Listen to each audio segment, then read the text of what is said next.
بسم اللہ الرحمن الرحیم۔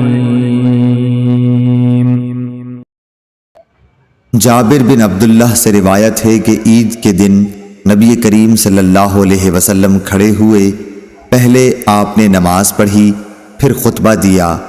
اس سے فارغ ہو کر آپ صلی اللہ علیہ وسلم عورتوں کی طرف گئے اور انہیں نصیحت کی۔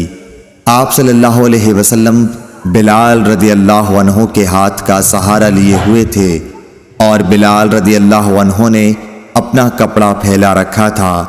عورتیں اس میں خیرات ڈال رہی تھیں۔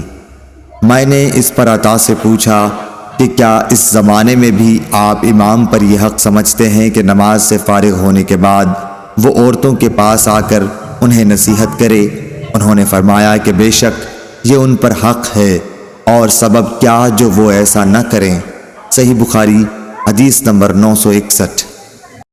سلیمان بن حرب نے بیان کیا، کہا ہم سے شعبہ نے، انہوں نے عدی بن ثابت سے، انہوں نے سعید بن جبیر سے، انہوں نے ابن عباس رضی اللہ عنہ سے کہ آن حضرت صلی اللہ علیہ وسلم نے عید الفطر کے دن 2 رکعتیں پڑھیں، نہ ان سے پہلے کوئی نفل پڑھا نہ ان کے بعد۔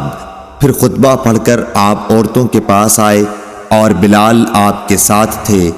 آپ نے عورتوں سے فرمایا خیرات کرو۔ وہ خیرات دینے لگی، کوئی اپنی بالی پیش کرنے لگی، کوئی اپنا ہار دینے لگی۔ صحیح بخاری حدیث نمبر 964۔